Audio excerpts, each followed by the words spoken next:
conference here on Spider-Man and popular culture.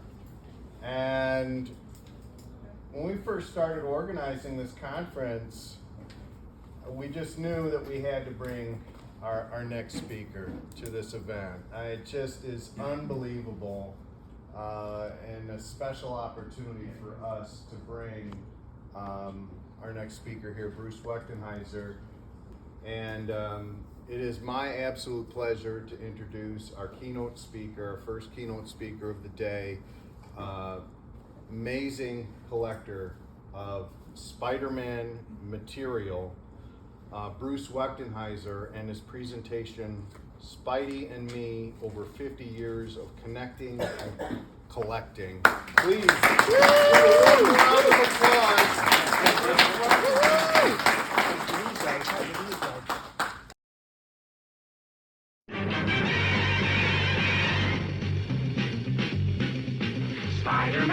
Spider-Man does whatever a spider can.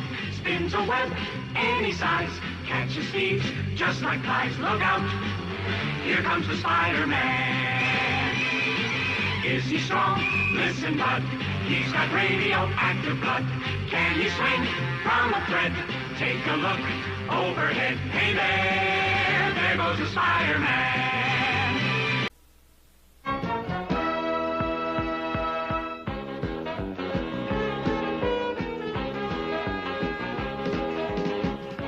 Spider-Man and his amazing friends, Iceman and Firestar.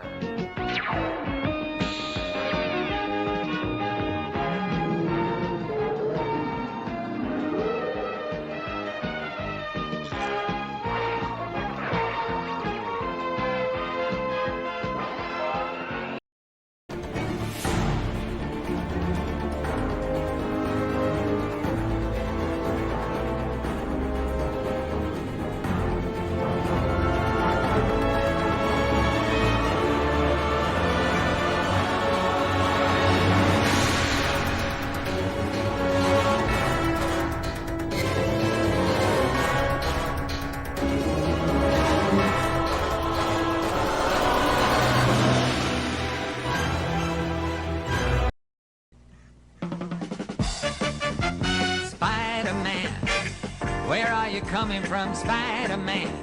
Nobody knows who you are.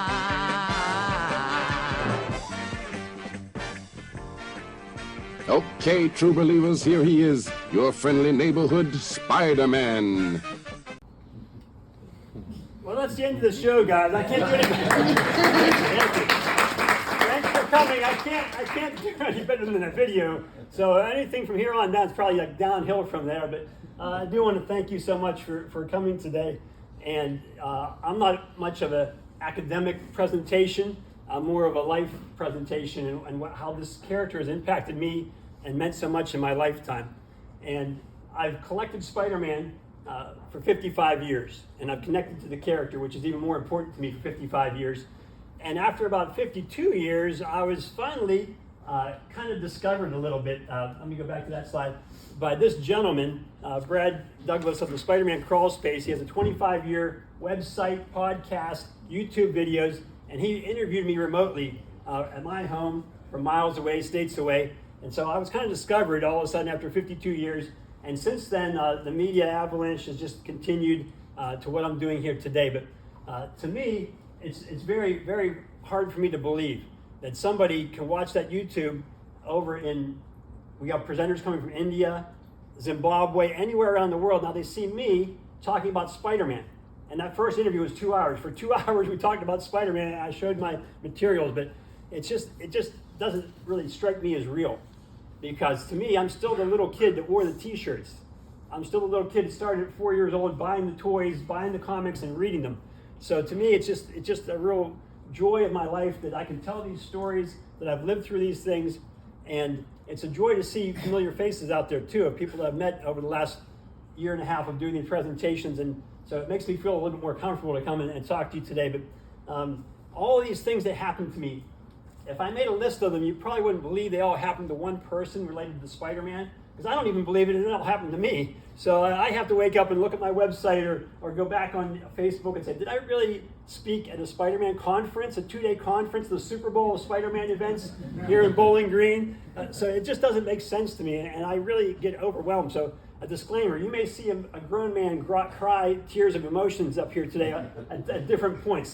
Things hit me at different times. Even though I've done this presentation probably close to 30 times, it hits me different ways, different times. So if I cry, please bear with me. But all these things, I want to say first and foremost, I do not have the world's largest Spider-Man memorabilia collection. I know several people that do, and the man who has the best only lives miles away from here. And everyone knows he has the best. But I'm blessed with what I have. I'm thankful for what I have. And also, it's not the most important part of my life. As much joy as I have, you're going to see my smile not leave my face up here for 45 minutes. It brings me a lot of joy, but relationships are what life's all about. So my relationship with my Lord and Savior, my relationship with my wife, my family, my kids, my health, it's all much more important. But this character has brought me so much joy, and it's a joy for me to bring it to all of you. So just to get that all out in the open, that I'm not the biggest collector, but I might be the biggest fan. We'll see. Just like any other superhero, we all have a good origin. So my origin is that 1967 cartoon with the world's greatest theme song that we heard at the beginning of my video, bar none. That's the world's greatest.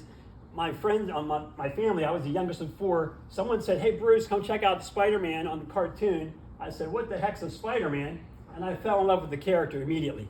It didn't take long.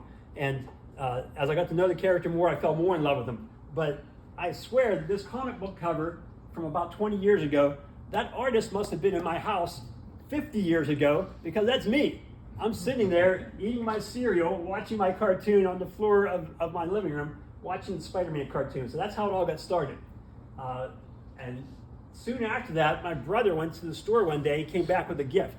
And it was a Spider-Man comic book. We had comic books in the house. We had Batman, Superman, even Archie. Guys, I read Archie. But I couldn't believe there were Spider-Man comic books. I wanted more of those things as soon as he got me the first one. So that was the first one I got, everybody, back in 1969.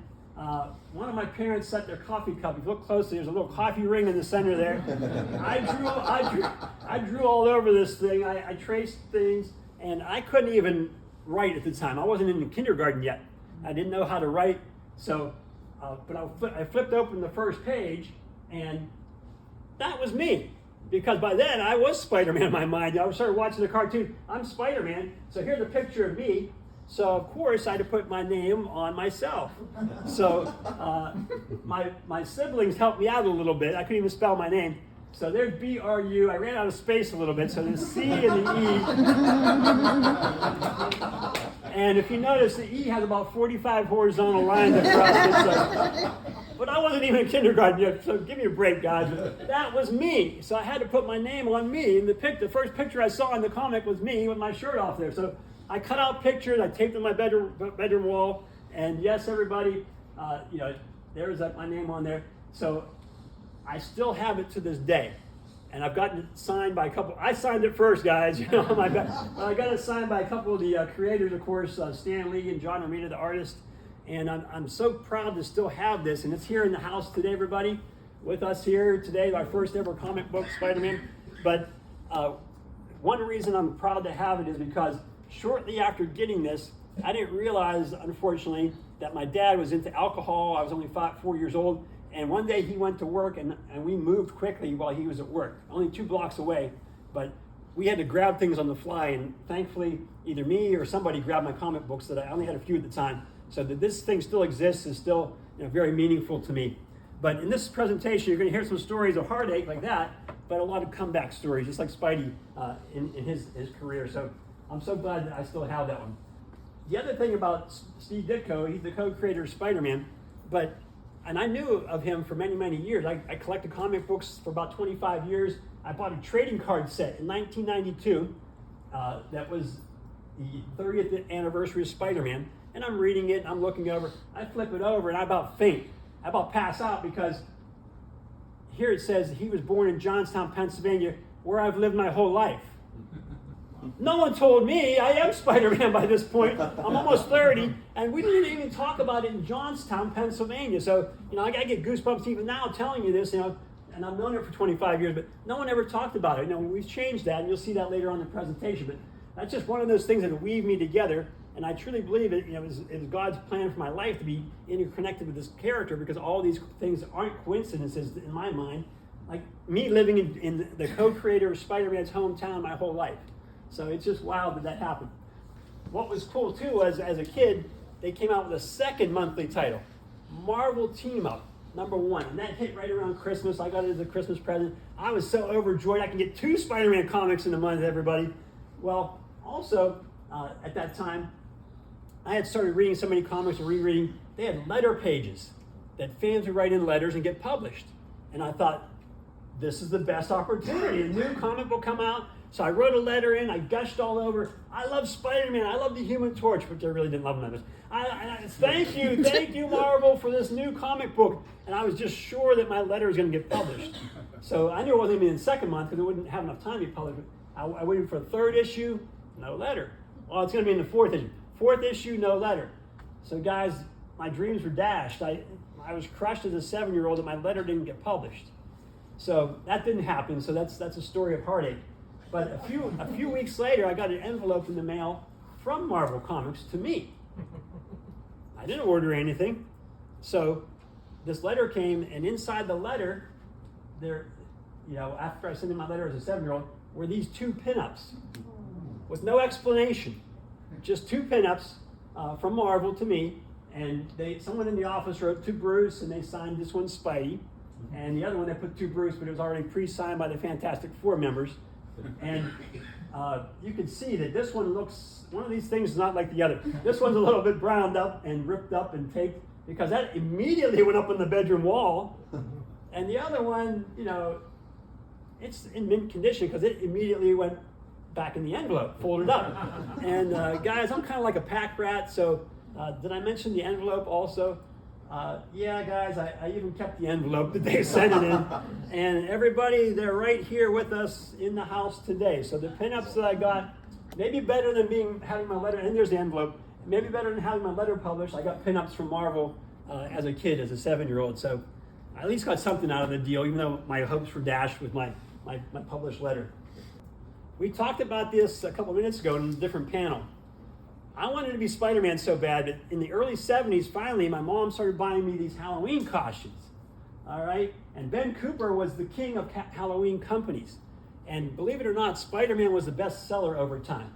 So when I got in, Spider-Man wasn't that big of a deal, but somehow I hooked myself up with a winner like we all did, and we're riding the wave with the winner of it. But these Halloween costumes were pretty cool because I could start to look like Spider-Man a little bit better. But there were some parts of them that didn't make sense, especially the mask. All right, so I got a copy of the mask here, a version of the mask here. And here's the mask. How many people had Ben Cooper costumes anyway, of any character? All the characters are out. Oh, yeah, Ben Cooper fans. So the back was just a rubber band. And that got stuck in your hair, and that hurt. Or you snapped yourself, and that hurt. But you can't see Spider-Man's hair. That's not the Spider-Man. That's not the real Spider-Man. And I was the real Spider-Man. You know, by the time I'm 8 years old, I wanted to be the real Spidey. So I convinced my mom to sew me a mask that fit over my head and covered my hair. All right, and she was a great mom. She was busy, raising 4 kids on her own, minimum wage job, but she made her best attempt. And here I am. Here I am, guys. I love it. So here's the mask that she made for me. Here, the store-bought costume had yellow on it, so you wouldn't get hit by a car. There's no yellow in Spider-Man's costume. But come on, let's be honest, everybody. That's like a lunch bag upside down. Come on, that's not a mask.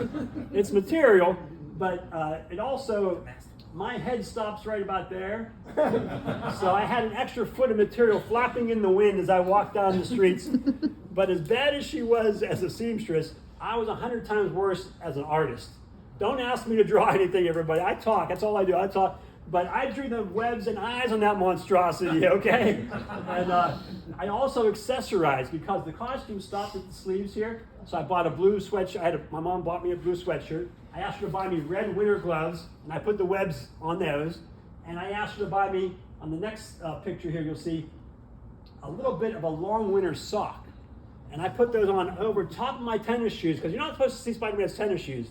Maybe those guys that walk around in New York City and make you pay $5 for a picture. But you're not supposed to. So I covered up my tennis shoes and I drew webs on those.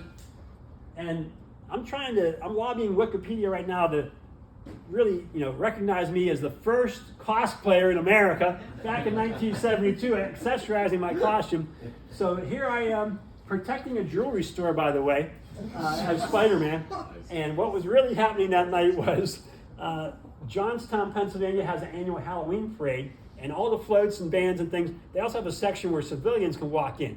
Like, you don't have to be affiliated with somebody that's in the parade. So Spider-Man walked proudly down the streets of Steve Ditko's Johnstown, the real Spider-Man, in 1972 as an 8-year-old. And we didn't take many pictures. I was telling Tyne this earlier, that it's really meaningful to me to have these pictures, because back then you had to buy the cubes and the film, develop it. So we didn't have a lot, but my mom was a good sport. She went to the Cub Scout party with me that year too, and my brother dressed her up as a ringmaster or something like that, but she was a good sport and went with me. A great mom that supported my hobby and did a really good job raising 4 kids. So there's me and Mom. That same year, I'm walking through a department store. I'm 9 years old, looking for things on my Christmas list. And I'm making my list. And like I said, my mom's raising 4 kids, barely enough money to support us. And I saw this beautiful radio in a box. And typical toys were like $5, $6. Better toys, maybe 10. Well, this was a $20 or $25 item. And I'm like, oh, you gotta be kidding me. And I put it on my list, but I felt bad about putting it on my list, knowing I wasn't gonna get it or make my mom feel guilty that it was on the list when she went to see it. But being a good mom, it ended up under the Christmas tree. So it's with us today. So, like I said, emotions hit me sometimes.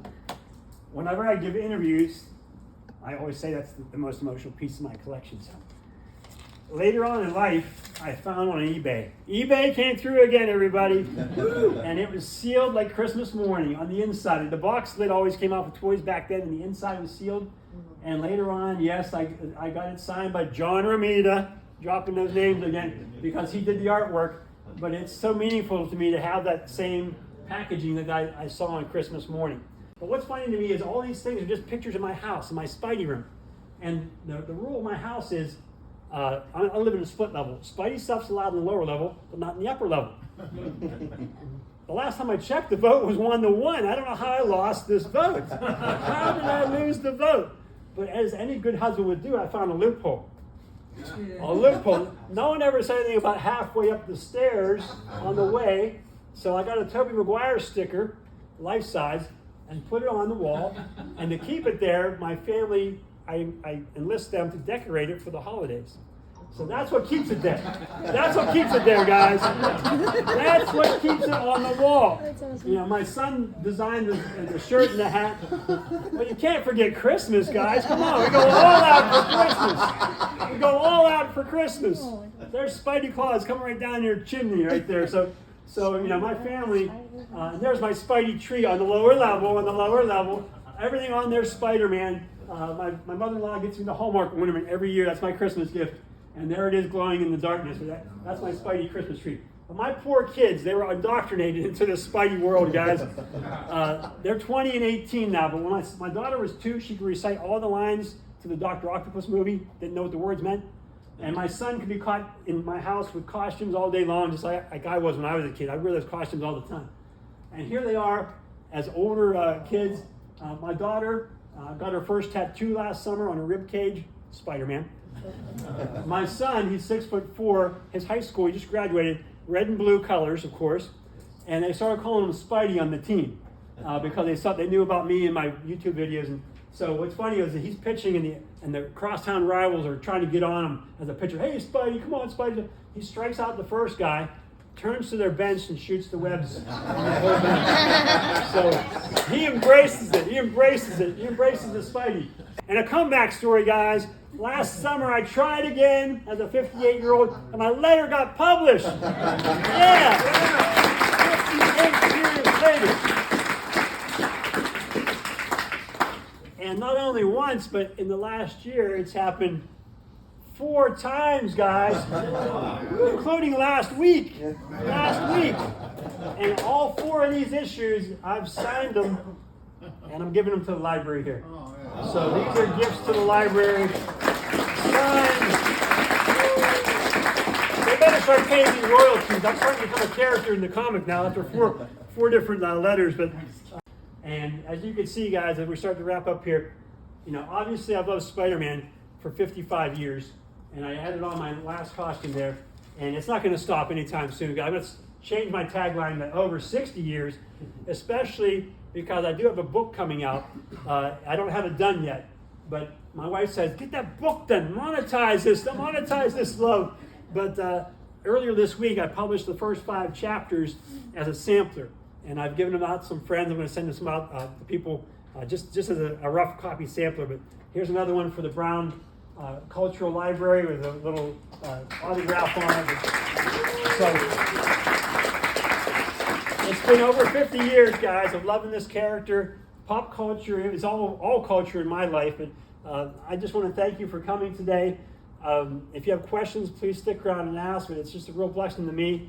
God bless you. I can't stay for any more of the conference. We have a Ditko Con tomorrow in Johnstown. So from here, I'm driving back 6 hours to get set up. I wish I could be here every second because this is a dream come true. But thank you to all the people that got this organized. Tyne, Dr. Coletta, Dr. Donahue, and thank you all, and God bless. Thank